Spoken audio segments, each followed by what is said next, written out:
ਪਿਆਰੇ ਵਿਦਿਆਰਥੀਓ, ਮੇਰੇ ਵੱਲੋਂ ਸਾਰਿਆਂ ਨੂੰ ਪਿਆਰ ਭਰੀ ਸਤਿ ਸ੍ਰੀ ਅਕਾਲ। ਵਿਦਿਆਰਥੀਓ, ਮੈਂ ਤੁਹਾਡਾ ਪੰਜਾਬੀ ਅਧਿਆਪਕ ਕੁਲਵਿੰਦਰ ਸਿੰਘ, ਸਰਕਾਰੀ ਸੀਨੀਅਰ ਸੈਕੰਡਰੀ ਸਕੂਲ ਚੱਕ ਗਿਲਜੇਵਾਲਾ, ਜ਼ਿਲ੍ਹਾ ਸ਼੍ਰੀ ਮੁਕਤਸਰ ਸਾਹਿਬ, ਪੰਜਾਬ। ਵਿਦਿਆਰਥੀਓ, ਅੱਜ ਆਪਾਂ ਤੁਹਾਡੀ 12ਵੀਂ ਕਲਾਸ ਦਾ ਕਵਿਤਾ ਭਾਗ ਪੜ੍ਹਨ ਜਾ ਰਹੇ ਹਾਂ ਤੇ ਕਵਿਤਾ ਭਾਗ ਪੰਜਾਬੀ ਦੇ ਸਿਰਮੌਰ ਲੇਖਕ ਆਲੋਚਕ ਹਰਭਜਨ ਸਿੰਘ ਜੀ ਦੀ ਕਵਿਤਾ ਮੇਰਾ ਬਚਪਨ ਆਪਾਂ ਪੜਾਂਗੇ। ਆਓ ਆਪਾਂ ਆਪਣੇ ਵਿਸ਼ੇ ਵੱਲ ਵਧਣ ਤੋਂ ਪਹਿਲਾਂ ਥੋੜੀ ਜਿਹੀ ਡਾਕਟਰ ਹਰਭਜਨ ਸਿੰਘ ਜੀ ਦੇ ਜੀਵਨ ਬਾਰੇ ਜਾਣਕਾਰੀ ਲੈਂਦੇ ਹਾਂ। ਵਿਦਿਆਰਥੀਓ, ਡਾਕਟਰ ਹਰਭਜਨ ਸਿੰਘ ਪੰਜਾਬੀ ਸਾਹਿਤ ਦੇ ਸ਼੍ਰੇਸ਼ਠ ਆਲੋਚਕ ਅਤੇ ਆਧੁਨਿਕ ਚੇਤਨਾ ਦੇ ਕਵੀ ਹਨ। ਆਪ ਨੇ ਮਨੁੱਖ ਦੀਆਂ ਅੰਤਰਮੁਖੀ ਅਤੇ ਬਾਹਰਮੁਖੀ ਸਮੱਸਿਆਵਾਂ ਨੂੰ ਧੁਰ ਡੂੰਘਾਈ ਤੱਕ ਜਾ ਕੇ ਚਿਤਰਿਆ ਹੈ। ਆਪ ਦਾ ਜਨਮ 18 ਅਗਸਤ 1920 ਈਸਵੀ ਨੂੰ ਲਮਡਿੰਗ, ਅਸਾਮ ਵਿੱਚ ਹੋਇਆ। ਆਪ ਨੇ ਹਿੰਦੀ, ਅੰਗਰੇਜ਼ੀ ਸਾਹਿਤ ਦਾ ਡੂੰਘਾ ਅਧਿਐਨ ਕੀਤਾ ਅਤੇ ਦੋਹਾਂ ਵਿਸ਼ਿਆਂ ਵਿੱਚ MA ਕਰਕੇ ਗੁਰੂ ਤੇਗ ਬਹਾਦਰ ਖਾਲਸਾ ਕਾਲਜ ਦਿੱਲੀ ਵਿੱਚ ਲੰਬੇ ਸਮੇਂ ਤੱਕ ਲੈਕਚਰਾਰ ਲੱਗੇ ਰਹੇ। ਕਾਫੀ ਸਮੇਂ ਤੱਕ ਆਪ ਦਿੱਲੀ ਯੂਨੀਵਰਸਿਟੀ ਵਿੱਚ ਭਾਰਤੀ ਭਾਸ਼ਾਵਾਂ ਵਿਭਾਗ ਦੇ ਅਧਿਅਕਸ਼ ਪਦ ਉੱਤੇ ਲੱਗੇ ਰਹੇ। ਡਾਕਟਰ ਹਰਭਜਨ ਸਿੰਘ ਦੇ ਪਹਿਲੇ ਕਾਵਿ ਸੰਗ੍ਰਹਿਾਂ ਵਿੱਚ ਭਾਵ ਪ੍ਰਧਾਨ ਸ਼ੈਲੀ ਦਾ ਰੰਗ ਵਧੇਰੇ ਦੇਖਿਆ ਗਿਆ ਹੈ, ਪਰ ਮੁੱਖ ਤੌਰ ਤੇ ਆਪ ਬੌਧਿਕ ਰੰਗਣ ਵਾਲੇ ਕਵੀ ਸਨ। ਆਪ ਨੇ ਜੀਵਨ ਦੀ ਨਿਰਾਸ਼ਤਾ, ਕਰਮਹੀਨਤਾ, ਸਮਾਜਿਕ ਮਨੋਵਿਗਿਆਨਕ ਪਰਿਸਥਿਤੀਆਂ, ਮਨੁੱਖੀ ਭਾਵਾਂ ਦੀ ਸੂਖਮਤਾ ਅਤੇ ਗਹਿਰਾਈ ਨੂੰ ਬਰੀਕੀ ਨਾਲ ਚਿਤਰਿਆ ਹੈ। ਹਥਲੀ ਕਵਿਤਾ 'ਚ ਇੱਕ ਬਾਪ ਤੋਂ ਬਿਨਾਂ ਬਚਪਨ ਦੀ ਹਕੀਕਤ ਨੂੰ ਬਿਆਨ ਕੀਤਾ ਹੈ। ਸਮਾਜ ਵਿੱਚ ਮਾਂ ਨੂੰ ਕਿਹੜੀਆਂ ਮੁਸ਼ਕਲਾਂ ਦਾ ਸਾਹਮਣਾ ਕਰਨਾ ਪੈਂਦਾ ਹੈ ਤੇ ਬੱਚੇ ਦਾ ਬਚਪਨ ਕਿਵੇਂ ਬੀਤ ਜਾਂਦਾ ਹੈ, ਇਸ ਦਾ ਜ਼ਿਕਰ ਸਾਨੂੰ ਇਸ ਕਵਿਤਾ ਵਿੱਚ ਮਿਲਦਾ ਹੈ। ਵਿਦਿਆਰਥੀਓ, ਡਾਕਟਰ ਹਰਭਜਨ ਸਿੰਘ ਦੀਆਂ ਜ਼ਿਆਦਾ ਰਚਨਾਵਾਂ ਹਾਲੇ ਤੁਸੀਂ ਨਹੀਂ ਪੜ੍ਹੀਆਂ ਹੋਣੀਆਂ, ਪਰ ਜਦੋਂ ਤੁਸੀਂ ਅੱਗੇ ਵੱਡੀਆਂ ਕਲਾਸਾਂ 'ਚ ਜਾਓਗੇ ਤਾਂ ਤੁਸੀਂ ਡਾਕਟਰ ਹਰਭਜਨ ਸਿੰਘ ਜੀ ਬਾਰੇ ਪੜ੍ਹੋਗੇ। ਬਹੁਤ ਹੀ ਪੰਜਾਬੀ ਦੇ ਵੱਡੇ ਮਹਾਨ ਲੇਖਕ ਹੋਏ ਹੈ ਤੇ ਆਲੋਚਨਾ ਦੇ ਵਿੱਚ ਉਹਨਾਂ ਦਾ ਵੱਡਾ ਸਥਾਨ ਹੈ। ਤਾਂ ਉਹਨਾਂ ਦੀ ਇਹ ਕਵਿਤਾ ਪੜ੍ਹਨ ਦਾ ਸੁਭਾਗ ਸਾਨੂੰ ਅੱਜ ਪ੍ਰਾਪਤ ਹੋ ਰਿਹਾ ਹੈ। ਤੇ ਆਓ ਆਪਾਂ ਆਪਣੇ ਵਿਸ਼ੇ ਵੱਲ ਵਧਦੇ ਹਾਂ ਤੇ ਪੜ੍ਹਦੇ ਹਾਂ ਡਾਕਟਰ ਹਰਭਜਨ ਸਿੰਘ ਦੀ ਕਵਿਤਾ ਮੇਰਾ ਬਚਪਨ। ਪਹਿਲਾਂ ਆਪਾਂ ਕਵਿਤਾ ਨੂੰ ਪੜ੍ਹਾਂਗੇ ਤੇ ਉਸ ਤੋਂ ਬਾਅਦ ਦੁਬਾਰਾ ਆਪਾਂ ਕਵਿਤਾ ਨੂੰ ਪੜ੍ਹਦੇ ਹੋਏ ਕਵਿਤਾ ਦੇ ਸਰਲ ਅਰਥ ਕਰਾਂਗੇ। ਜਦੋਂ ਕੋਈ ਵੀ ਵਿਸ਼ਾ ਵਿਦਿਆਰਥੀਓ ਤੁਹਾਨੂੰ ਸਿਲੇਬਸ ਦੇ ਵਿੱਚ ਦਿੱਤਾ ਜਾਂਦਾ ਹੈ ਤਾਂ ਉਸ ਦੇ ਦੋ ਉਦੇਸ਼ ਹੁੰਦੇ ਹੈ। ਪਹਿਲਾ ਉਦੇਸ਼ ਹੁੰਦਾ ਹੈ ਕਿ ਤੁਹਾਨੂੰ ਉਸ ਵਿਸ਼ੇ ਬਾਰੇ ਪੂਰੀ ਜਾਣਕਾਰੀ ਦਿੱਤੀ ਜਾ ਸਕੇ, ਤੁਹਾਨੂੰ ਕਾਵਿ ਦੇ ਰਸ ਦਾ ਅਹਿਸਾਸ ਕਰਵਾਇਆ ਜਾ ਸਕੇ ਤੇ ਨਾਲ ਹੀ ਉਹ ਵਿਸ਼ਾ ਪ੍ਰੀਖਿਆ ਦੀ ਦ੍ਰਿਸ਼ਟੀ ਤੋਂ ਵੀ ਬੜਾ ਮਹੱਤਵਪੂਰਨ ਹੁੰਦਾ ਹੈ। ਤੇ ਪ੍ਰੀਖਿਆ ਦੀ ਦ੍ਰਿਸ਼ਟੀ ਤੋਂ ਵਧੀਆ ਨੰਬਰ ਲੈਣ ਵਾਸਤੇ ਜ਼ਰੂਰੀ ਹੈ ਕਿ ਤੁਹਾਨੂੰ ਉਸ ਕਾਵਿ ਦੇ ਸਰਲ ਅਰਥ ਆਉਂਦੇ ਹੋਣ। ਤੁਸੀਂ ਸਰਲ ਅਰਥ ਕਰਨੇ ਹੁੰਦੇ ਹੈ, ਛੋਟੇ ਪ੍ਰਸ਼ਨਾਂ ਦੇ ਉੱਤਰ ਦੇਣੇ ਹੁੰਦੇ ਹੈ ਤੇ ਕੇਂਦਰੀ ਭਾਵ ਵੀ ਲਿਖਣਾ ਹੁੰਦਾ। ਤੇ ਆਪਾਂ ਇਹਨਾਂ ਸਾਰਿਆਂ ਤੇ ਹੀ ਥੋੜਾ ਜਿਹਾ ਧਿਆਨ ਮਾਰਾਂਗੇ ਤੇ ਪੜ੍ਹਦੇ ਆਪਾਂ ਕਵਿਤਾ ਮੇਰਾ ਬਚਪਨ। ਮੇਰਾ ਬਚਪਨ ਅਜੇ ਨਾ ਆਇਆ, ਮੇਰਾ ਬਚਪਨ ਅਜੇ ਨਾ ਆਇਆ, ਮੇਰਾ ਬਚਪਨ ਕਦ ਆਵੇਗਾ, ਜਦ ਉਮਰਾਂ ਦੀ ਝੋਲੀ ਦੇ ਵਿੱਚ 2, 3, 4 ਜਾਂ 5 ਵਰ੍ਹੇ ਸਨ। ਮਾਂ ਦੇ ਬੁੱਲ ਬਰਾਨਾ ਉੱਤੇ ਕਦੀ ਨਾ ਉੱਗੀ ਹਰੀ ਕਰੂਮਲ। ਨੈਣ ਉਸਦੇ ਭਰੇ ਭਰੇ ਸਨ, ਨੈਣ ਉਸਦੇ ਭਰੇ ਭਰੇ ਸਨ, ਦਿਨ ਜਿਉਂ ਬੁਝੇ ਬੁਝੇ ਪਰਛਾਵੇਂ। ਮਾਂ ਮੇਰੀ ਦੀ ਸਗਲ ਮੁਸ਼ੱਕਤ, ਨੀਵੀਂ ਨਜ਼ਰ ਸਦਾ ਸ਼ਰਮਾਵੇ। ਰਾਗ ਸੁਲਗਦਾ ਸੁਈਆਂ ਪਾਲਾ, ਮੈਂ ਮੇਰੀ ਮਾਂ ਦੀਪ ਵਿਹੂਣੇ। ਜਿਉਂ ਹਨੇਰੇ ਦੀ ਝੁੰਬ ਮਾਰ ਕੇ, 2 ਬੂਟੇ ਕੁਮਲਾਏ ਸੁੱਤੇ। ਸਾਡੇ ਵਿਹੜੇ ਮਰੀ ਕਹਾਣੀ, ਸਾਡੇ ਵਿਹੜੇ ਮਰੀ ਕਹਾਣੀ। ਇੱਕ ਸੀ ਰਾਜਾ ਇੱਕ ਸੀ ਰਾਣੀ।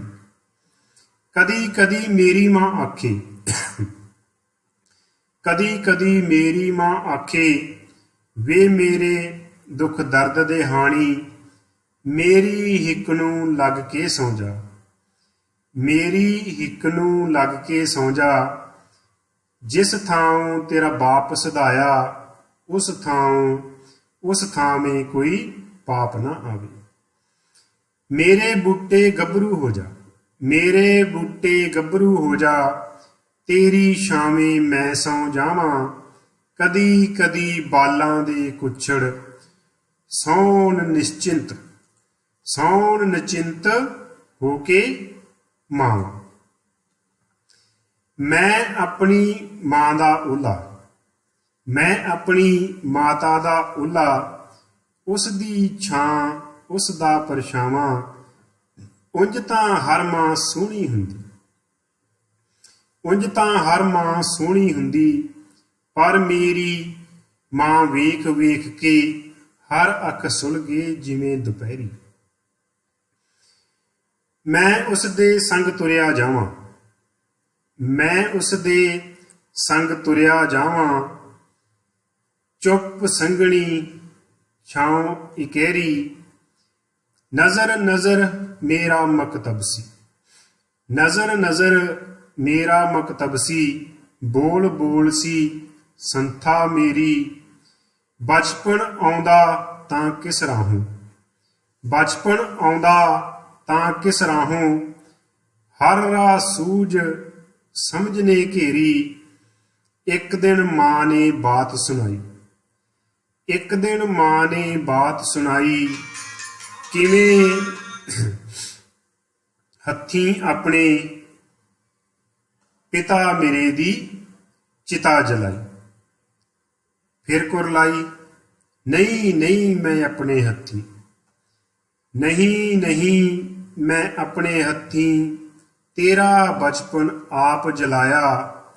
ਮੇਰਾ ਬਚਪਨ ਉਦੋਂ ਨਾ ਆਇਆ, ਮੇਰਾ ਬਚਪਨ ਕਦ ਆਵੇਗਾ। ਤਾਂ ਪਿਆਰੇ ਵਿਦਿਆਰਥੀਓ, ਆਪਾਂ ਇਸ ਕਵਿਤਾ ਦਾ ਕਵਿਤਾ ਪਾਠ ਕੀਤਾ ਹੈ।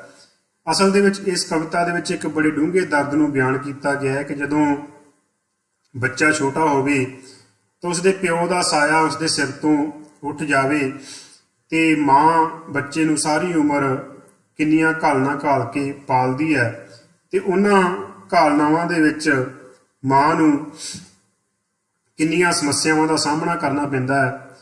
ਉਹੀ ਸਾਰਾ ਕੁਝ ਇਸ ਕਵਿਤਾ ਦੇ ਵਿੱਚ ਵਰਤਾਂਤਿਆ ਗਿਆ ਹੈ। ਕਿਵੇਂ ਇੱਕ ਬੱਚੇ ਨੂੰ ਆਪਣੇ ਪਿਤਾ ਤੋਂ ਬਿਨਾਂ ਜ਼ਿੰਦਗੀ ਗੁਜ਼ਾਰਨੀ ਪੈਂਦੀ ਹੈ। ਸਮਾਜ ਦੀਆਂ ਨਜ਼ਰਾਂ ਜਦੋਂ ਇੱਕ ਮਾਂ ਤੇ ਪੈਂਦੀਆਂ ਤਾਂ ਇੱਕ ਬੱਚਾ ਉਦੋਂ ਕੀ ਸੋਚਦਾ ਹੈ, ਇਸ ਦਾ ਜ਼ਿਕਰ ਵੀ ਇਸ ਕਵਿਤਾ ਦੇ ਵਿੱਚ ਕੀਤਾ ਗਿਆ ਹੈ। ਬੜੀ ਸੰਵੇਦਨਾ ਭਰਪੂਰ ਇਹ ਕਵਿਤਾ ਹੈ। ਆਓ ਹੁਣ ਆਪਾਂ ਕਵਿਤਾ ਨੂੰ ਥੋੜਾ ਥੋੜਾ ਕਰਕੇ ਪੜ੍ਹਦੇ ਹਾਂ ਤੇ ਨਾਲ ਨਾਲ ਇਸ ਦੇ ਸਰਲ ਅਰਥ ਕਰਾਂਗੇ ਤਾਂ ਕਿ ਤੁਸੀਂ ਪ੍ਰੀਖਿਆ ਦੀ ਦ੍ਰਿਸ਼ਟੀ ਤੋਂ ਵੀ ਵਧੀਆ ਨੰਬਰ ਪ੍ਰਾਪਤ ਕਰਨ ਦੇ ਯੋਗ ਹੋ ਸਕੋ। ਵਿਦਿਆਰਥੀਓ, ਕਵਿਤਾ ਦਾ ਨਾਮ ਹੈ ਮੇਰਾ ਬਚਪਨ। ਤਾਂ ਕੀ ਲਿਖਦੇ ਨੇ ਹਰਭਜਨ ਸਿੰਘ ਜੀ, ਮੇਰਾ ਬਚਪਨ ਅਜੇ ਨਾ ਆਇਆ, ਮੇਰਾ ਬਚਪਨ ਕਦ ਆਵੇਗਾ। ਆਪਣੀ ਜਵਾਨ ਅਵਸਥਾ ਦੇ ਵਿੱਚ ਪਹੁੰਚ ਕੇ ਕਵੀ ਸੋਚਦਾ ਕਿ ਮੇਰਾ ਬਚਪਨ ਤਾਂ ਕਦੇ ਆਇਆ ਹੀ ਨਹੀਂ। ਜਦੋਂ ਛੋਟਾ ਸੀ ਤਾਂ ਪਿਤਾ ਦਾ ਸਾਇਆ ਸਿਰ ਤੋਂ ਉੱਠ ਗਿਆ, ਜ਼ਿੰਮੇਵਾਰੀਆਂ ਸਿਰ ਤੇ ਪੈ ਗਈਆਂ, ਮਾਂ ਦੇ ਨਾਲ ਮੋਢੇ ਨਾਲ ਮੋਢਾ ਜੋੜ ਕੇ ਤੁਰਨਾ ਪਿਆ, ਤਾਂ ਉਹਦਾ ਤਾਂ ਕਦੇ ਬਚਪਨ ਹੀ ਨਹੀਂ ਆਇਆ। ਤਾਂ ਸੋਚਦਾ ਹੈ ਕਿ ਕੀ ਕਦੇ ਮੇਰਾ ਵੀ ਬਚਪਨ ਆਊਗਾ। ਜਦ ਉਮਰਾਂ ਦੀ ਝੋਲੀ ਦੇ ਵਿੱਚ 2, 3, 4 ਜਾਂ 5 ਵਰ੍ਹੇ ਸਨ। ਬਚਪਨ ਦੀ ਜਿਹੜੀ ਉਮਰ ਛੋਟੀ ਹੁੰਦੀ ਹੈ 3, 4, 5 ਵਰ੍ਹਿਆਂ ਦੀ, ਜਿੱਥੇ ਕਹਿੰਦੇ ਕਿ ਬੱਚਾ ਬਾਦਸ਼ਾਹ ਹੁੰਦਾ, ਉਸਨੂੰ ਦੁਨੀਆ ਦੇ ਕਿਸੇ ਰੰਗ ਭੇਦ ਦੀ ਜਾਣਕਾਰੀ ਨਹੀਂ ਹੁੰਦੀ, ਉਹ ਕਿਸੇ ਵਿਤਕਰਿਆਂ ਵਿੱਚ ਨਹੀਂ ਫਸਿਆ ਹੁੰਦਾ। ਕਹਿੰਦੇ ਕਿ ਛੋਟੇ ਬੱਚੇ ਰੱਬ ਦੇ ਰੂਪ ਹੁੰਦੇ ਆ। ਕਵੀ ਕਹਿੰਦਾ ਕਿ ਉਹ ਸਮਾਂ ਤਾਂ ਮੇਰੇ ਤੇ ਕਦੇ ਆਇਆ ਹੀ ਨਹੀਂ। ਜਦੋਂ 2, 3 ਵਰ੍ਹਿਆਂ ਦਾ ਸੀ ਉਦੋਂ ਵੀ ਉਹ ਸਮਾਂ ਨਹੀਂ ਆਇਆ। ਉਦੋਂ ਕੀ ਸੀ, ਮਾਂ ਦੇ ਬੁੱਲ ਬਰਾਨਾ ਉੱਤੇ ਕਦੇ ਨਾ ਉੱਗੀ ਹਰੀ ਕਰੂਮਲ।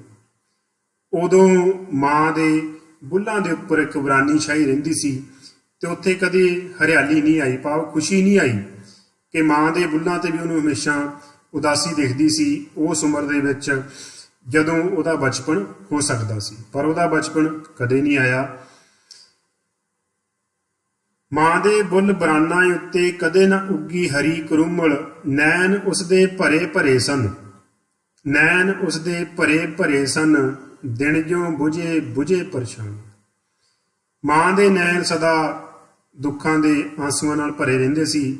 ਦੁੱਖ ਝਲਕ ਝਲਕ ਪੈਂਦਾ ਸੀ ਮਾਂ ਦੀਆਂ ਅੱਖਾਂ ਦੇ ਵਿੱਚੋਂ, ਤੇ ਦਿਨ ਜਿਉਂ ਬੁਝੇ ਬੁਝੇ ਪਰਛਾਵੇਂ। ਜਿਸ ਤਰ੍ਹਾਂ ਦਿਨ ਦੇ ਬੁਝੇ ਬੁਝੇ ਪਰਛਾਵੇਂ ਹੁੰਦੇ ਆ, ਇਸ ਤਰ੍ਹਾਂ ਮਾਂ ਦਾ ਚਿਹਰਾ ਮੁਰਝਾਇਆ ਰਹਿੰਦਾ ਸੀ। ਮਾਂ ਮੇਰੀ ਦੀ ਸਗਲ ਮੁਸ਼ੱਕਤ, ਮਾਂ ਮੇਰੀ ਦੀ ਸਗਲ ਮੁਸ਼ੱਕਤ, ਨੀਵੀਂ ਨਜ਼ਰ ਸਦਾ ਸ਼ਰਮਾਵੇ।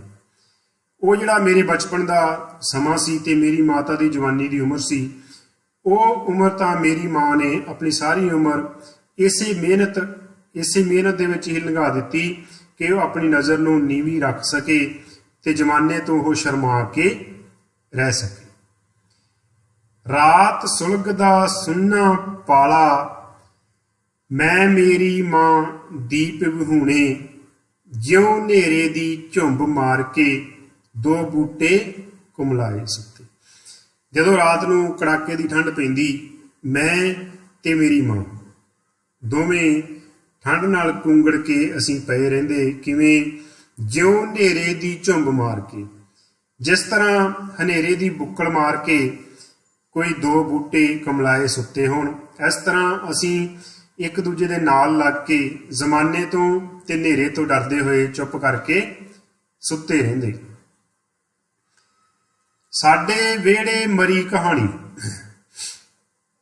ਸਾਡੇ ਵਿਹੜੇ ਮਰੀ ਕਹਾਣੀ, ਇੱਕ ਸੀ ਰਾਜਾ ਇੱਕ ਸੀ ਰਾਣੀ।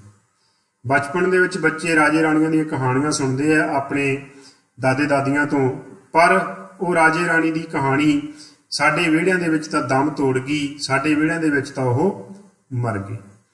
ਸਾਡੇ ਵਿਹੜੇ ਮਰੀ ਕਹਾਣੀ, ਇੱਕ ਸੀ ਰਾਜਾ ਇੱਕ ਸੀ ਰਾਣੀ, ਕਦੀ ਕਦੀ ਮੇਰੀ ਮਾਂ ਆਖੇ। ਕਦੇ ਕਦੇ ਮੇਰੀ ਮਾਂ ਮੈਨੂੰ ਉਦੋਂ ਕਹਿੰਦੀ ਸੀ ਜਦੋਂ ਮੈਂ 5-7 ਸਾਲ ਦੀ ਉਮਰ ਦੇ ਵਿੱਚ ਹੁੰਦਾ ਸੀ, ਵੇ ਮੇਰੇ ਦੁੱਖ ਦਰਦ ਦੇ ਹਾਣੀ। ਕਦੀ ਕਦੀ ਮੇਰੀ ਮਾਂ ਆਖੇ, ਵੇ ਮੇਰੇ ਦੁੱਖ ਦਰਦ ਦੇ ਹਾਣੀ, ਮੇਰੀ ਹਿੱਕ ਨੂੰ ਲੱਗ ਕੇ ਸੌਂ ਜਾ। ਕਿ ਪੁੱਤਰਾ ਤੂੰ ਹੀ ਮੇਰੇ ਦੁੱਖ ਦਰਦ ਦਾ ਹਾਣੀ ਹੈ, ਮੇਰੇ ਸਿਰ ਦਾ ਸਾਈਂ ਦਾ ਇਸ ਸੰਸਾਰ ਤੋਂ ਚਲਾ ਗਿਆ, ਆ ਤੂੰ ਹੀ ਮੇਰੀ ਹਿੱਕ ਦੇ ਨਾਲ ਲੱਗ ਕੇ ਸੌਂ ਜਾ। ਜਿਸ ਥਾਂ ਤੇਰਾ ਬਾਪ ਸਦਾਇਆ, ਜਿੱਥੋਂ ਤੇਰਾ ਬਾਪ ਚਲਾ ਗਿਆ, ਇਸ ਸੰਸਾਰ ਨੂੰ ਅਲਵਿਦਾ ਕਹਿ ਗਿਆ, ਉਸ ਥਾਂਵੇਂ ਕੋਈ ਪਾਪ ਨਾ ਆਵੇ, ਉਸ ਥਾਂ ਤੋਂ ਕੋਈ ਪਾਪ ਨਾ ਹੋ ਜਾਵੇ, ਦੁਨੀਆ ਦੀ ਨਜ਼ਰ ਵਿੱਚ ਕੋਈ ਅਜਿਹਾ ਕੰਮ ਨਾ ਹੋ ਜਾਵੇ ਕਿ ਮੈਨੂੰ ਤੇ ਤੈਨੂੰ ਨਜ਼ਰ ਝੁਕਾਉਣੀ ਪਵੇ। ਮੇਰੇ ਬੂਟੇ ਗੱਭਰੂ ਹੋ ਜਾ, ਮੇਰੇ ਬੂਟੇ ਗੱਭਰੂ ਹੋ ਜਾ, ਤੇਰੀ ਛਾਵੇਂ ਮੈਂ ਸੌਂ ਜਾਵਾਂ। ਹੇ ਮੇਰੇ ਪੁੱਤਰ, ਤੂੰ ਮੇਰਾ ਬੂਟਾ ਹੈ, ਤੂੰ ਵੱਡਾ ਹੋ ਰਿਹਾ ਹੈ, ਤੂੰ ਜਲਦੀ ਜਲਦੀ ਗੱਭਰੂ ਹੋ ਜਾ, ਤੇ ਮੇਰੀ ਇਹ ਰੀਝ ਹੈ ਕਿ ਤੇਰੀ ਛਾਵੇਂ ਮੈਂ ਸੌਂ ਜਾਵਾਂ, ਭਾਵ ਕਿ ਤੇਰੀ ਸੁਰੱਖਿਆ ਦਾ ਛਤਰ ਮੇਰੇ ਸਿਰ ਤੇ ਆ ਜਾਵੇ। ਜਿਸ ਉਮਰ ਦੇ ਵਿੱਚ ਮੇਰੇ ਤੇ ਤੇਰੇ ਪਿਓ ਦੀ ਛਤਰ ਛਾਇਆ ਹੋਣੀ ਚਾਹੀਦੀ ਸੀ, ਉਹ ਸੰਸਾਰ ਤੋਂ ਚਲਾ ਗਿਆ। ਹੁਣ ਤੇਰੇ ਤੇ ਆਸ ਹੈ ਕਿ ਤੂੰ ਵੱਡਾ ਹੋ ਕੇ ਮੇਰੀ ਛਤਰ ਛਾਇਆ ਬਣੇਗਾ, ਮੇਰਾ ਸਹਾਰਾ ਬਣੇਗਾ। ਕਦੇ ਕਦੇ ਬਾਲਾਂ ਦੇ ਕੁੱਛੜ, ਕਦੇ ਕਦੇ ਬਾਲਾਂ ਦੇ ਕੁੱਛੜ, ਸੌਣ ਨਿਸ਼ਚਿੰਤ ਨਿਕਰਮਣ ਮਾਵਾਂ। ਤਾਂ ਕਵੀ ਕਹਿੰਦਾ ਕਿ ਕਦੇ ਕਦੇ ਇਵੇਂ ਵੀ ਹੁੰਦਾ ਹੈ ਕਿ ਜਿਹੜੇ ਬਾਲ ਕੁੱਛੜ ਚੁੱਕੇ ਹੁੰਦੇ ਹੈ, ਛੋਟੇ ਬੱਚੇ, ਮਾਵਾਂ ਉਹਨਾਂ ਦੇ ਸਹਾਰੇ ਵੀ ਸੌਂਦੀਆਂ, ਉਹਨਾਂ ਦੇ ਸਹਾਰੇ ਵੀ ਸਮਾਜ ਦੇ ਵਿੱਚ ਸੁਰੱਖਿਆ ਭਾਲਦੀਆਂ। ਮੈਂ ਆਪਣੀ ਮਾਤਾ ਦਾ ਓਲਾ, ਮੈਂ ਆਪਣੀ ਮਾਤਾ ਦਾ ਓਲਾ, ਉਸ ਦੀ ਛਾਂ ਉਸ ਦਾ ਪਰਛਾਵਾਂ। ਕਵੀ ਕਹਿੰਦਾ ਹੈ ਕਿ ਸਮਾਂ ਉਹ ਚੱਲ ਰਿਹਾ ਹੈ ਜਿਸ ਸਮੇਂ ਦੇ ਵਿੱਚ ਮੈਂ ਹੀ ਆਪਣੀ ਮਾਂ ਦਾ ਓਲਾ ਹਾਂ, ਭਾਵ ਮੈਂ ਹੀ ਆਪਣੀ ਮਾਂ ਦਾ ਸਹਾਰਾ ਹਾਂ, ਕਿਉਂਕਿ ਉਸ ਦਾ ਜੋ ਸਹਾਰਾ ਸੀ ਉਹ ਤਾਂ ਤੁਰ ਗਿਆ, ਤੇ ਹੁਣ ਉਹ ਮੇਰੇ ਵਿੱਚ ਹੀ ਆਪਦਾ ਸਹਾਰਾ ਤੱਕਦੀ ਹੈ। ਤੇ ਮੇਰੀ ਵੀ ਇੱਛਾ ਹੈ ਕਿ ਮੈਂ ਉਸ ਦਾ ਸਹਾਰਾ ਬਣਿਆ ਰਵਾਂ। ਮੈਂ ਆਪਣੀ ਮਾਤਾ ਦਾ ਓਲਾ, ਉਸ ਦੀ ਛਾਂ, ਉਸ ਦਾ ਪਰਛਾਵਾਂ। ਉਂਝ ਤਾਂ ਹਰ ਮਾਂ ਸੋਹਣੀ ਹੁੰਦੀ, ਉਂਝ ਤਾਂ ਹਰ ਮਾਂ ਸੋਹਣੀ ਹੁੰਦੀ, ਪਰ ਮੇਰੀ ਮਾਂ ਵੇਖ ਵੇਖ ਕੇ। ਸੰਸਾਰ ਦੀ ਹਰ ਮਾਂ ਸੋਹਣੀ ਹੁੰਦੀ ਹੈ, ਪਰ ਮੇਰੀ ਮਾਂ ਵੇਖ ਵੇਖ ਕੇ, ਪਰ ਮੇਰੀ ਮਾਂ ਨੂੰ ਵੇਖ ਵੇਖ ਕੇ ਹਰ ਅੱਖ ਸੁਲਗੇ ਜਿਵੇਂ ਦੁਪਹਿਰੀ, ਹਰ ਅੱਖ ਸੁਲਗੇ ਜਿਵੇਂ ਦੁਪਹਿਰੀ। ਇੱਥੇ ਇੱਕ ਦਰਦ ਨੂੰ ਬਿਆਨ ਕਰਦਾ ਹੈ ਹਰਭਜਨ ਸਿੰਘ ਕਵੀ ਸਾਡਾ, ਕਿ ਸਾਰੇ ਮਾਂ ਸੰਸਾਰ ਦੀਆਂ ਮਾਵਾਂ ਸੋਹਣੀਆਂ ਹੁੰਦੀਆਂ, ਤੇ ਉਸੇ ਤਰ੍ਹਾਂ ਮੇਰੀ ਮਾਂ ਵੀ ਸੋਹਣੀ ਸੀ, ਪਰ ਮੇਰੀ ਮਾਂ ਨੂੰ ਇਹ ਜ਼ਮਾਨਾ ਮਾੜੀਆਂ ਨਜ਼ਰਾਂ ਨਾਲ ਜਦੋਂ ਦੇਖਦਾ ਤਾਂ ਮੇਰੇ ਮਨ ਨੂੰ ਬਹੁਤ ਦੁੱਖ ਪਹੁੰਚਦਾ। ਉਂਝ ਤਾਂ ਹਰ ਮਾਂ ਸੋਹਣੀ ਹੁੰਦੀ, ਪਰ ਮੇਰੀ ਮਾਂ ਵੇਖ ਵੇਖ ਕੇ ਹਰ ਅੱਖ ਸੁਲਗੇ ਜਿਵੇਂ ਦੁਪਹਿਰੀ। ਹਰ ਅੱਖ ਇਵੇਂ ਸੁਲਗਦੀ ਸੀ ਜਿਵੇਂ ਸਿਖਰ ਦੁਪਹਿਰ ਹੋਵੇ। ਮੈਂ ਉਸ ਦੇ ਸੰਗ ਤੁਰਿਆ ਜਾਂਦਾ, ਚੁੱਪ ਸੰਘਣੀ ਛਾਉ ਇਕਹਿਰੀ। ਜਦੋਂ ਮੈਂ ਜ਼ਮਾਨੇ ਦੇ ਸਾਹਮਣੇ ਤੋਂ ਗੁਜ਼ਰਦਾ ਆਪਣੀ ਮਾਂ ਦੇ ਨਾਲ, ਤੇ ਮੈਂ ਦੇਖਦਾ ਕਿ ਜ਼ਮਾਨੇ ਦੀਆਂ ਖੋਣ ਵਾਲੀਆਂ ਟੋਹਣ ਵਾਲੀਆਂ ਨਜ਼ਰਾਂ ਮੇਰੀ ਮਾਂ ਤੇ ਪੈ ਰਹੀਆਂ, ਮੇਰਾ ਮਨ ਤਾਂ ਦੁਖੀ ਹੁੰਦਾ, ਪਰ ਇੱਕ ਸੰਘਣੀ ਚੁੱਪ ਧਾਰ ਕੇ ਇੱਕ ਇਕਹਿਰੀ ਛਾਂ ਦੀ ਤਰ੍ਹਾਂ ਮੈਂ ਉਸ ਪੈਂਡੇ ਨੂੰ ਕੱਟਦਾ। ਤਾਂ ਇਹ ਬੜਾ ਖੂਬਸੂਰਤ ਚਿਤਰਨ ਕਰ ਰਿਹਾ ਹੈ ਸਾਡਾ ਕਵੀ ਹਰਭਜਨ ਸਿੰਘ, ਕਿ ਛੋਟੇ ਬਾਲ ਬੱਚੇ, ਇਹ ਨਹੀਂ ਕਿ ਉਹਨਾਂ ਨੂੰ ਕੁਝ ਪਤਾ ਨਹੀਂ ਲੱਗਦਾ, ਕਿ ਉਹਨਾਂ ਦੇ ਮਨਾਂ ਦੇ ਵਿੱਚ ਕੁਝ ਭਾਵ ਨਹੀਂ ਆਉਂਦੇ, ਪਰ ਉਹਨਾਂ ਦੀਆਂ ਉਮਰਾਂ ਉਸ ਤਰ੍ਹਾਂ ਦੀਆਂ ਹੁੰਦੀਆਂ, ਸਥਿਤੀਆਂ ਦੇ ਤਕਾਜ਼ੇ ਉਸ ਤਰ੍ਹਾਂ ਦੇ ਹੁੰਦੇ ਹੈ ਕਿ ਉਹ ਚਾਹ ਕੇ ਵੀ ਕੁਝ ਨਹੀਂ ਕਰ ਪਾਉਂਦੇ, ਪਰ ਅੰਦਰੋਂ ਅੰਦਰੀ ਉਹ ਧੁਖਦੇ ਹੈ। ਅਸਲ ਦੇ ਵਿੱਚ ਅਜਿਹੀਆਂ ਸਮੱਸਿਆਵਾਂ ਤੇ ਅਜਿਹੀਆਂ ਧੁਖਣਾਂ ਦੇ ਵਿੱਚੋਂ ਹੀ ਪਿਆਰੇ ਵਿਦਿਆਰਥੀਓ ਹਰਭਜਨ ਸਿੰਘ ਵਰਗੇ ਕਵੀ ਪੈਦਾ ਹੁੰਦੇ ਹੈ, ਜੋ ਅਜਿਹਾ ਚਿਤਰਨ ਕਰ ਸਕਦੇ। ਜਦੋਂ ਅਸੀਂ ਅਜਿਹੀਆਂ ਕਵਿਤਾਵਾਂ ਪੜ੍ਹਦੇ ਹਾਂ ਤਾਂ ਸਾਨੂੰ ਐਂ ਲੱਗਦਾ ਹੈ ਕਿ ਜਿਵੇਂ ਸਾਰੀ ਸਥਿਤੀ ਸਾਡੇ ਸਾਹਮਣੇ ਸਾਕਾਰ ਹੋ ਰਹੀ ਹੋਵੇ ਤੇ ਫਿਲਮ ਦੀ ਤਰ੍ਹਾਂ ਕੋਈ ਸੀਨ ਚੱਲ ਰਿਹਾ ਹੋਵੇ। ਅੱਗੇ ਦੇਖਦੇ ਹਾਂ ਕੀ ਚਿਤਰਨ ਕੀਤਾ ਹੈ ਸਾਡੇ ਕਵੀ ਨੇ। ਨਜ਼ਰ ਨਜ਼ਰ ਮੇਰਾ ਮਕਤਬ ਸੀ, ਨਜ਼ਰ ਨਜ਼ਰ ਮੇਰਾ ਮਕਤਬ ਸੀ, ਬੋਲ ਬੋਲ ਸੀ ਸੰਥਾ ਮੇਰੀ। ਹੁਣ ਦੇਖੋ ਉਹਨਾਂ ਲਾਈਨਾਂ ਨਾਲ ਹੀ ਲਾਈਨਾਂ ਜੁੜੀਆਂ ਹੋਈਆਂ ਕਿ ਕਵੀ ਜਦੋਂ ਰਸਤੇ ਤੋਂ ਗੁਜ਼ਰਦਾ, ਜ਼ਮਾਨੇ ਦੀਆਂ ਨਜ਼ਰਾਂ ਉਸ ਦੀ ਮਾਂ ਤੇ ਪੈਂਦੀਆਂ ਤੋਂ ਮਹਿਸੂਸ ਕਰਦਾ, ਉਹਨੂੰ ਦੁੱਖ ਹੁੰਦਾ, ਤਾਂ ਕੀ ਕਹਿੰਦਾ, ਨਜ਼ਰ ਨਜ਼ਰ ਮੇਰਾ ਮਕਤਬ ਸੀ, ਕਿ ਹਰ ਪੈਣ ਵਾਲੀ ਨਜ਼ਰ ਇਸ ਤਰ੍ਹਾਂ ਸੀ ਜਿਵੇਂ ਮੇਰਾ ਮਕਤਬ ਤੋਂ ਭਾਵ ਵਿਦਿਆਰਥੀ ਹੁੰਦਾ ਸਕੂਲ, ਜਿੱਥੋਂ ਅਸੀਂ ਕੁਝ ਸਿੱਖਦੇ ਹਾਂ, ਕਿ ਹਰ ਪੈਣ ਵਾਲੀ ਨਜ਼ਰ ਮੈਨੂੰ ਕੁਝ ਨਾ ਕੁਝ ਸਿਖਾਉਂਦੀ ਹੈ। ਬੋਲ ਬੋਲ ਸੀ ਸੰਥਾ ਮੇਰੀ, ਤੇ ਹਰ ਬੋਲ ਕਬੂਲ ਜ਼ਮਾਨੇ ਦਾ ਜੋ ਮੈਨੂੰ ਸੁਣਨ ਨੂੰ ਮਿਲਦਾ, ਉਹ ਮੇਰੀ ਸੰਥਾ ਸੀ। ਸੰਥਾ ਦਾ ਅਰਥ ਪਿਆਰੇ ਵਿਦਿਆਰਥੀ ਹੁੰਦਾ ਸਿੱਖਿਆ, ਕਿ ਜ਼ਮਾਨਾ ਉਸ ਸਮੇਂ ਜੋ ਵੀ ਆਪਣੇ ਭਾਵ ਪ੍ਰਗਟ ਕਰ ਰਿਹਾ ਸੀ, ਉਹਨਾਂ ਦੇ ਭਾਵਾਂ ਨੂੰ ਦੇਖ ਕੇ ਮੈਨੂੰ ਐਂ ਲੱਗਦਾ ਸੀ ਕਿ ਮੈਂ ਕਿਸੇ ਸਕੂਲ ਦੇ ਵਿੱਚ ਹਾਂ ਤੇ ਬਹੁਤ ਵੱਡੀ ਸਿੱਖਿਆ, ਜੀਵਨ ਦੀ ਸਿੱਖਿਆ ਮੈਂ ਪ੍ਰਾਪਤ ਕਰ ਰਿਹਾ, ਕਿ ਇਸ ਤਰ੍ਹਾਂ ਵੀ ਹੁੰਦਾ ਹੈ। ਤੇ ਉਹਨਾਂ ਦੇ ਬੋਲ ਕਬੋਲ ਮੈਨੂੰ ਹਰ ਇੱਕ ਸਿੱਖਿਆ ਦੇ ਜਾਂਦੇ, ਉਹਨਾਂ ਦਾ ਵਿਵਹਾਰ ਮੇਰੇ ਲਈ ਇੱਕ ਸਕੂਲ ਦੀ ਤਰ੍ਹਾਂ ਸੀ। ਬਚਪਨ ਆਉਂਦਾ ਤਾਂ ਕਿਸ ਰਾਹੋਂ, ਹੁਣ ਕਵੀ ਫਿਰ ਆਪਣੀ ਦੁੱਖ ਦੇ ਪ੍ਰਗਟ ਕਰਦਾ ਇੱਥੇ, ਕੀ ਕਹਿੰਦਾ, ਬਚਪਨ ਆਉਂਦਾ ਤਾਂ ਕਿਸ ਰਾਹੋਂ, ਹਰ ਰਾਹ ਸੂਝ ਸਮਝ ਨੇ ਘੇਰੀ। ਪਿਆਰੇ ਵਿਦਿਆਰਥੀਓ ਕਹਿੰਦੇ ਕਿ ਜਿਨ੍ਹਾਂ ਦੇ ਸਿਰਾਂ ਤੋਂ ਛੋਟੀ ਉਮਰ ਦੇ ਵਿੱਚ ਮਾਂ-ਬਾਪ ਦੇ ਸਾਏ ਉੱਠ ਜਾਂਦੇ ਹੈ, ਉਹ ਜਲਦੀ ਸਿਆਣੇ ਹੋ ਜਾਂਦੇ, ਕਿਉਂਕਿ ਜ਼ਿੰਮੇਵਾਰੀਆਂ ਦਾ ਬੋਝ ਉਹਨਾਂ ਨੂੰ ਢੋ ਲੈਂਦਾ ਹੈ, ਤੇ ਜ਼ਿੰਮੇਵਾਰੀਆਂ ਥੱਲੇ ਦਬ ਕੇ ਜਦੋਂ ਉਹਨਾਂ ਵਿੱਚ ਵਿਚਰਦੇ ਹੈ, ਤੇ ਕਹਿੰਦੇ ਜਿਹੜੀ ਅਕਲ ਹੈ ਉਹ ਉਮਰ ਤੋਂ ਪਹਿਲਾਂ ਹੀ ਆ ਜਾਂਦੀ ਹੈ। ਉਹੀ ਇੱਥੇ ਕਵੀ ਕਹਿ ਰਿਹਾ, ਬਚਪਨ ਆਉਂਦਾ ਤਾਂ ਕਿਸ ਰਾਹੋਂ, ਹਰ ਰਾਹ ਸੂਝ ਸਮਝ ਨੇ ਘੇਰੀ, ਕਿ ਜੇ ਮੇਰੇ ਤੇ ਬਚਪਨ ਆਉਂਦਾ ਵੀ ਤਾਂ ਕਿਹੜੇ ਰਾਹ ਪੈ ਕੇ ਆਉਂਦਾ, ਕਿਉਂਕਿ ਹਰ ਰਾਹ ਤਾਂ ਸੂਝ ਸਮਝ ਨੇ ਘੇਰ ਲਿਆ ਸੀ, ਬੰਦ ਕਰ ਲਿਆ ਸੀ, ਕਿਉਂਕਿ ਜਿਨ੍ਹਾਂ ਵਿੱਚ ਸਮਝ ਵਿਕਸਿਤ ਹੋ ਜਾਂਦੀ ਹੈ, ਜੋ ਸਿਆਣੇ ਹੋ ਜਾਂਦੇ ਹੈ, ਉਹ ਫਿਰ ਬਚਪਨ ਵਾਲੀਆਂ ਹਰਕਤਾਂ ਨਹੀਂ ਕਰ ਸਕਦੇ। ਬਚਪਨ ਆਉਂਦਾ ਤਾਂ ਕਿਸ ਰਾਹੋਂ ਹਰ ਰਾਹ ਸੂਝ ਸਮਝਨੇ ਘੇਰੀ। ਇੱਕ ਦਿਨ ਮਾਂ ਨੇ ਬਾਤ ਸੁਣਾਈ। ਮਾਂ ਨੇ ਇੱਕ ਦਿਨ ਬਾਤ ਸੁਣਾਈ ਕਵੀ ਨੂੰ। ਕੀ ਕਹਿੰਦਾ ਕਵੀ? ਮਾਂ ਨੇ ਇੱਕ ਦਿਨ ਬਾਤ ਸੁਣਾਈ, ਕਿਵੇਂ ਉਸਨੇ ਆਪਣੇ ਹੱਥੀਂ ਪਿਤਾ ਮੇਰੇ ਦੀ ਚਿਤਾ ਜਲਾਈ। ਤਾਂ ਆਪਣਾ ਅਗਲਾ ਦੁੱਖ ਪ੍ਰਗਟ ਕਰ ਰਿਹਾ ਹੈ ਕਵੀ ਹਰਭਜਨ ਸਿੰਘ ਕਿ ਮਾਂ ਨੇ ਇੱਕ ਦਿਨ ਇੱਕ ਮੈਨੂੰ ਕਹਾਣੀ ਸੁਣਾਈ, ਇੱਕ ਬਾਤ ਸੁਣਾਈ ਕਿ ਕਿਵੇਂ ਉਸਦੇ ਪਿਤਾ ਦੇ ਤੁਰ ਜਾਣ ਤੋਂ ਬਾਅਦ ਆਪਣੇ ਹੱਥੀਂ ਉਸਨੇ ਉਸਦੇ ਪਿਤਾ ਦੀ ਚਿਤਾ ਜਲਾਈ ਸੀ। ਤੇ ਫਿਰ ਕਹਿੰਦੇ ਹੈ ਕਹਾਣੀ ਸੁਣਾਉਂਦੇ ਸੁਣਾਉਂਦੇ ਫਿਰ ਕੁਰਲਾਈ ਨਹੀਂ ਨਹੀਂ ਮੈਂ ਆਪਣੇ ਹੱਥੀਂ ਤੇਰਾ ਬਚਪਨ ਆਪ ਜਲਾਇਆ। ਮੇਰਾ ਬਚਪਨ ਉਦੋਂ ਨਾ ਆਇਆ, ਮੇਰਾ ਬਚਪਨ ਕਦ ਆਵੇਗਾ। ਤਾਂ ਬਾਤ ਸੁਣਾਉਂਦੀ ਸੁਣਾਉਂਦੀ ਮਾਤਾ ਫਿਰ ਕੁਰਲਾ ਪਈ ਕਿ ਨਹੀਂ ਨਹੀਂ ਮੈਂ ਆਪਣੇ ਹੱਥੀਂ। ਮਾਂ ਨੇ ਬਾਤ ਸੁਣਾਈ ਸੀ ਨਾ ਕਿ ਕਿਵੇਂ ਮੈਂ ਤੇਰੇ ਪਿਤਾ ਦੀ ਚਿਤਾ ਜਲਾਈ, ਪਰ ਹੁਣ ਉਸਨੂੰ ਨਾਲੇ ਵੀ ਯਾਦ ਆਇਆ ਕਿ ਮੈਂ ਸਿਰਫ ਚਿਤਾ ਨਹੀਂ ਜਲਾਈ ਸੀ, ਮੈਂ ਤਾਂ ਤੇਰਾ ਬਚਪਨ ਵੀ ਜਲਾ ਦਿੱਤਾ ਸੀ।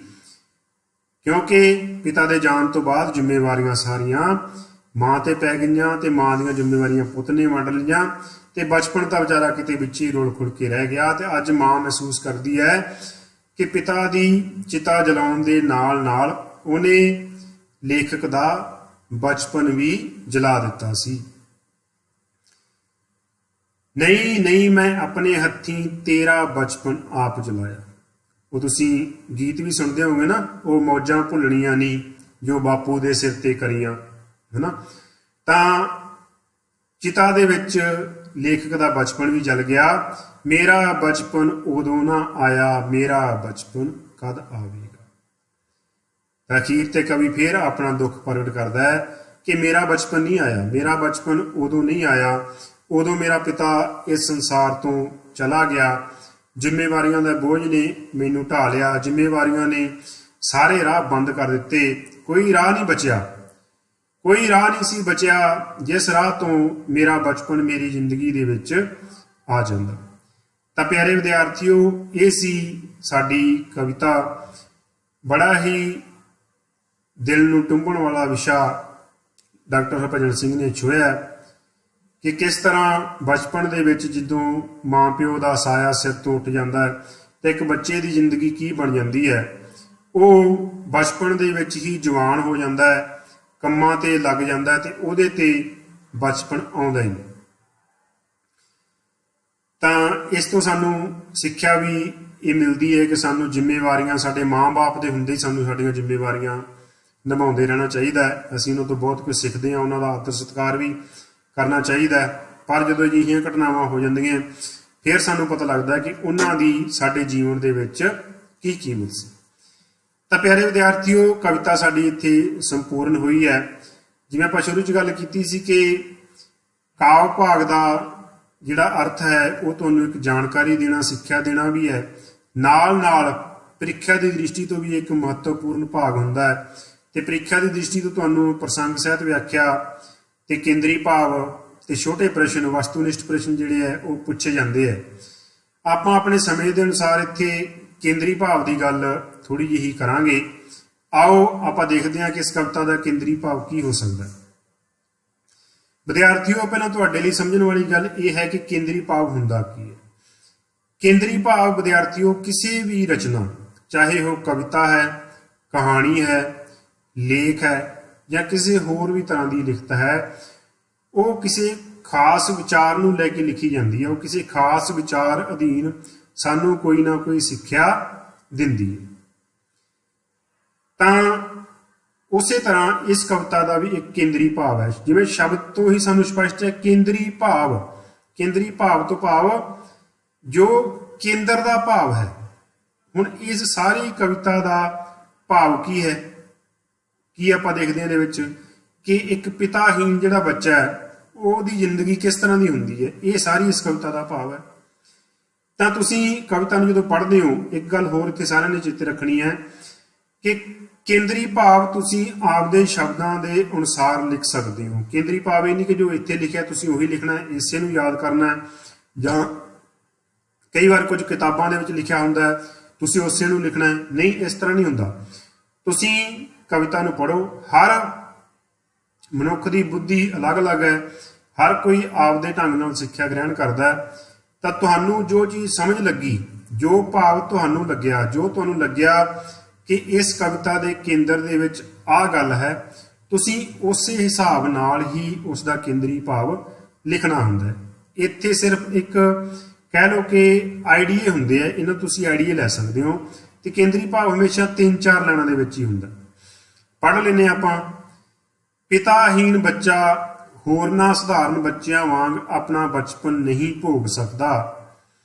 ਉਸ ਦੀ ਸ਼ਰਮ ਹਯਾ ਵਿੱਚ ਡੁੱਬੀ ਮਾਂ ਉਸ ਦੇ ਮਾਨਸਿਕ ਤੇ ਸਰੀਰਕ ਵਿਕਾਸ ਵਿੱਚ ਹਿੱਸਾ ਨਹੀਂ ਪਾ ਸਕਦੀ। ਅਜਿਹਾ ਬੱਚਾ ਜਦੋਂ ਵੱਡਾ ਹੁੰਦਾ ਹੈ ਤਾਂ ਉਸ ਨੂੰ ਇਸ ਗੱਲ ਦਾ ਦੁੱਖ ਹੁੰਦਾ ਹੈ ਕਿ ਉਸ ਦੀ ਮਾਸੂਮੀਅਤ ਉਸ ਪਾਸੋਂ ਖੁੱਸ ਗਈ। ਦੇਖੋ, ਕਵਿਤਾ ਤਾਂ ਬਹੁਤ ਲੰਬੀ ਸੀਗੀ, ਪਰ ਇਹਨਾਂ 4 ਲਾਈਨਾਂ ਦੇ ਵਿੱਚ ਸਾਰਾ ਭਾਵ ਸਮੇਟ ਦਿੱਤਾ ਗਿਆ। ਸਾਰੀਆਂ ਚੀਜ਼ਾਂ ਇਹਦੇ ਵਿੱਚ ਆ ਗਈਆਂ ਕਿ ਪਿਤਾਹੀਨ ਬੱਚੇ ਦੀ ਗੱਲ ਕਰ ਲਈ, ਮਾਂ ਦੇ ਦੁੱਖ ਦੀ ਗੱਲ ਕਰ ਲਈ। ਮਾਂ ਜੇ ਦੁਖੀ ਹੈ ਤਾਂ ਆਪਣੇ ਬੱਚੇ ਨੂੰ ਪੂਰਾ ਸਮਾਂ ਨਹੀਂ ਦੇ ਸਕਦੀ, ਤਾਂ ਫਿਰ ਵੱਡਾ ਹੋਣ ਤੇ ਕਿਤੇ ਨਾ ਕਿਤੇ ਬੱਚੇ ਨੂੰ ਵੀ ਇਹ ਗੱਲ ਮਹਿਸੂਸ ਹੁੰਦੀ ਹੈ ਕਿ ਉਸਨੇ ਸ਼ਾਇਦ ਬਚਪਨ ਦੇ ਵਿੱਚ ਆਹ ਚੀਜ਼ ਗਵਾ ਦਿੱਤੀ, ਜਿਹਦੇ ਕਾਰਨ ਉਹ ਆਪਣੇ ਬਚਪਨ ਦਾ ਆਨੰਦ ਨਹੀਂ ਲੈ ਸਕਿਆ। ਤਾਂ ਇਸ ਤਰ੍ਹਾਂ ਪਿਆਰੇ ਵਿਦਿਆਰਥੀਓ ਤੁਸੀਂ ਕੇਂਦਰੀ ਭਾਵ ਲਿਖਣਾ। ਆਓ ਥੋੜੇ ਜਿਹੇ ਆਪਾਂ ਛੋਟੇ ਪ੍ਰਸ਼ਨ ਪੜ੍ਹ ਲਈਏ। ਇਹ ਵੀ ਤੁਹਾਨੂੰ ਆਉਂਦੇ ਆ ਪੇਪਰ ਦੇ ਵਿੱਚ, ਬੜੇ ਸੌਖੇ ਹੁੰਦੇ ਆ। ਮੇਰਾ ਬਚਪਨ ਕਵਿਤਾ ਕਿਸ ਕਵੀ ਦੀ ਰਚਨਾ ਹੈ? ਪਤਾ ਹੀ ਹੈ ਤੁਹਾਨੂੰ, ਆਪਾਂ ਪੜ੍ਹ ਕੇ ਹਟੇ ਹਾਂ, ਡਾਕਟਰ ਹਰਭਜਨ ਸਿੰਘ। ਡਾਕਟਰ ਹਰਭਜਨ ਸਿੰਘ ਦੀ ਕਿਹੜੀ ਕਵਿਤਾ ਤੁਹਾਡੀ ਪਾਠ ਪੁਸਤਕ ਵਿੱਚ ਦਰਜ ਹੈ? ਮਤਲਬ ਉਸੇ ਪ੍ਰਸ਼ਨ ਨੂੰ ਘੁਮਾ ਕੇ ਤੁਹਾਨੂੰ ਪੁੱਛਿਆ ਜਾ ਸਕਦਾ ਹੈ। ਬੜੇ ਸੌਖੇ ਪ੍ਰਸ਼ਨ ਹੁੰਦੇ ਆ। ਜੇ ਤੁਸੀਂ ਥੋੜਾ ਜਿਹਾ ਧਿਆਨ ਨਾਲ ਕਵਿਤਾ ਪੜ੍ਹਦੇ ਹੋ ਤਾਂ ਇਹਨਾਂ ਪ੍ਰਸ਼ਨਾਂ ਨੂੰ ਯਾਦ ਕਰਨ ਦੀ ਤੁਹਾਨੂੰ ਲੋੜ ਨਹੀਂ ਪੈਂਦੀ। ਕਿਹੜੀ ਕਵਿਤਾ ਦਰਜ ਹੈ? ਮੇਰਾ ਬਚਪਨ। ਮੇਰਾ ਬਚਪਨ ਕਵਿਤਾ ਵਿੱਚ ਕਿਸ ਰਿਸ਼ਤੇ ਦੀ ਗੈਰ ਹਾਜ਼ਰੀ ਕਾਰਨ ਬਚਪਨ ਰੁੱਝ ਜਾਂਦਾ ਹੈ? ਹਨਾ, ਇਹ ਤਾਂ ਸਾਰੀ ਕਵਿਤਾ ਹੀ ਇਸ ਵਿਸ਼ੇ ਦੇ ਦੁਆਲੇ ਘੁੰਮਦੀ ਹੈ। ਕਿਹਦੇ ਕਾਰਨ ਬਚਪਨ ਰੁੱਝ ਗਿਆ? ਪਿਤਾ ਦੀ ਗੈਰ ਹਾਜ਼ਰੀ ਕਾਰਨ। ਬਚਪਨ ਵਿੱਚ ਪਿਤਾ ਦੀ ਮੌਤ ਹੋਣ ਕਾਰਨ ਇੱਕ ਬੱਚੇ ਦਾ ਜਿਹੜਾ ਬਚਪਨ ਹੈ ਉਹ ਰੁੱਲ ਕੇ ਰਹਿ ਜਾਂਦਾ ਹੈ। ਤਾਂ ਇਸ ਤਰ੍ਹਾਂ ਦੇ ਪ੍ਰਸ਼ਨ ਤੁਹਾਨੂੰ ਆਉਂਦੇ ਆ ਪ੍ਰੀਖਿਆ ਦੇ ਵਿੱਚ, ਤੇ ਇਹਦੇ ਲਈ ਜ਼ਰੂਰੀ ਹੈ ਕਿ ਤੁਸੀਂ ਕਵਿਤਾ ਨੂੰ ਹੀ ਧਿਆਨ ਨਾਲ ਪੜ੍ਹ ਲਓ। ਕਵਿਤਾ ਨੂੰ ਧਿਆਨ ਨਾਲ ਪੜ੍ਹ ਲਿਆ ਤਾਂ ਤੁਹਾਨੂੰ ਇਹਨਾਂ ਪ੍ਰਸ਼ਨਾਂ ਨੂੰ ਫਿਰ ਬਾਅਦ ਚ ਰੱਟਾ ਲਾਉਣ ਦੀ ਜਾਂ ਯਾਦ ਕਰਨ ਦੀ ਜ਼ਰੂਰਤ ਨਹੀਂ ਪੈਂਦੀ। ਅਗਲਾ ਪ੍ਰਸ਼ਨ ਦੇਖੋ ਸਾਡੇ ਕੋਲੇ, ਪੁੱਤਰ ਦੇ ਛੇਤੀ ਛੇਤੀ ਗੱਭਰੂ ਹੋਣ ਦੀ ਲੋਚਾ ਕਿਸ ਦੇ ਮਨ ਵਿੱਚ ਹੈ? ਮੇਰਾ ਬਚਪਨ ਕਵਿਤਾ ਦੇ ਆਧਾਰ ਤੇ ਉੱਤਰ ਦਿਓ। ਕਿਹਦੇ ਮਨ 'ਚ ਹੈ? ਮਾਂ ਦੇ, ਹੈ ਨਾ। ਸਾਰੀ ਕਵਿਤਾ ਹੀ ਮਾਂ ਤੇ ਪੁੱਤਰ ਦੇ ਆਲੇ ਦੁਆਲੇ ਘੁੰਮਦੀ ਹੈ। 5ਵਾਂ ਪ੍ਰਸ਼ਨ, ਕਦੇ ਕਦੇ ਬਾਲਾਂ ਦੇ ਕੁੱਛੜ ਸੌਣ ਨਿਚਿੰਤ ਸਹਾਇਤਾ ਨਾਲ ਇਹ ਤੁਕ ਪੂਰੀ ਕਰੋ। ਦੇਖੋ, ਹੈ ਨਾ, ਇਹ ਤੁਕ ਅਧੂਰੀ ਹੈ। ਕਦੇ ਕਦੇ ਬਾਲਾਂ ਦੇ ਕੁੱਛੜ ਸੌਣ ਨਿਚਿੰਤ, ਅੱਗੇ ਆਪਾਂ ਲਿਖਣਾ ਹੈ ਨਿਕਰਮਣ ਮਾਵਾਂ। ਕਿ ਕਵਿਤਾ ਦੇ ਵਿੱਚ ਜੋ ਲੈਣਾ ਲਿਖਿਆ ਉਸ ਆਧਾਰ ਤੇ ਆਪਾਂ ਇਹਨੂੰ ਪੂਰਾ ਕਰਨਾ ਹੁੰਦਾ ਹੈ। ਮੇਰਾ ਬਚਪਨ ਕਵਿਤਾ ਵਿੱਚ ਮਾਂ ਨੇ ਆਪਣੇ ਹੱਥੀਂ ਆਪਣੇ ਪਤੀ ਦੀ ਚਿਤਾ ਜਲਾਈ, ਇਹ ਕਥਨ ਠੀਕ ਹੈ ਜਾਂ ਗਲਤ ਹੈ? ਬਿਲਕੁਲ ਠੀਕ ਹੈ, ਹਨਾ। ਮਾਂ ਨੇ ਫਿਰ ਉਹ ਕਹਾਣੀ ਸੁਣਾਈ ਸੀ ਤੇ ਫਿਰ ਕੁਰਲਾਈ। ਪ੍ਰਸ਼ਨ ਨੰਬਰ 7, ਮੇਰਾ ਬਚਪਨ ਕਵਿਤਾ ਮੂਲ ਰੂਪ ਵਿੱਚ ਕਿਹੜਾ ਰਿਸ਼ਤਾ ਵਿਚਰਦਾ ਨਜ਼ਰ ਆਉਂਦਾ ਹੈ? ਇਸ ਕਵਿਤਾ ਵਿੱਚ ਕਿਹੜੇ ਰਿਸ਼ਤੇ ਦੀ ਗੱਲ ਕੀਤੀ ਗਈ ਹੈ? ਕਿਹੜੇ ਰਿਸ਼ਤੇ ਦੇ ਆਲੇ ਦੁਆਲੇ ਘੁੰਮਦੀ ਹੈ ਇਹ ਘੁੰਮਦੀ ਹੈ ਮਾਂ ਪੁੱਤਰ ਦੀ। ਕਿਉਂਕਿ ਕਵਿਤਾ ਦੇ ਦੋਨੋਂ ਹੀ ਪਾਤਰ ਹੈ, ਜਿਹੜੇ ਕਿ ਆਪਣੇ ਤੀਸਰੇ ਪਾਤਰ ਕਵੀ ਦੇ ਪਿਤਾ ਦੇ ਤੁਰ ਜਾਣ ਦੇ ਦੁੱਖ ਦਾ ਵਿਰਲਾਪ ਕਰਦੇ ਹੋਏ ਕਵੀ ਇਹ ਸੋਚਦਾ ਕਿ ਉਹਦਾ ਬਚਪਨ ਕਿਵੇਂ ਰੁਲ ਗਿਆ। ਤਾਂ ਪਿਆਰੇ ਵਿਦਿਆਰਥੀਓ, ਇਹ ਸੀ ਸਾਡੀ ਕਵਿਤਾ ਮੇਰਾ ਬਚਪਨ ਡਾਕਟਰ ਹਰਭਜਨ ਸਿੰਘ ਜੀ ਦੁਆਰਾ ਲਿਖੀ ਹੋਈ। ਉਮੀਦ ਹੈ ਤੁਸੀਂ ਬਹੁਤ ਧਿਆਨ ਨਾਲ ਇਹ ਕਵਿਤਾ ਸੁਣੀ ਹੋਵੇਗੀ ਤੇ ਪ੍ਰੀਖਿਆ ਦੀ ਦ੍ਰਿਸ਼ਟੀ ਤੋਂ ਤੁਸੀਂ ਕਵਿਤਾ ਨਾਲ ਸੰਬੰਧਿਤ ਪ੍ਰਸ਼ਨ ਉੱਤਰਾਂ ਦੀ ਵੀ ਵਧੀਆ ਤਿਆਰੀ ਕਰਨ ਦੇ ਯੋਗ ਹੋਏ ਹੋਵੋਗੇ। ਮੇਰੇ ਵੱਲੋਂ ਸਾਰੇ ਹੀ ਵਿਦਿਆਰਥੀਆਂ ਦਾ ਬਹੁਤ ਬਹੁਤ ਧੰਨਵਾਦ।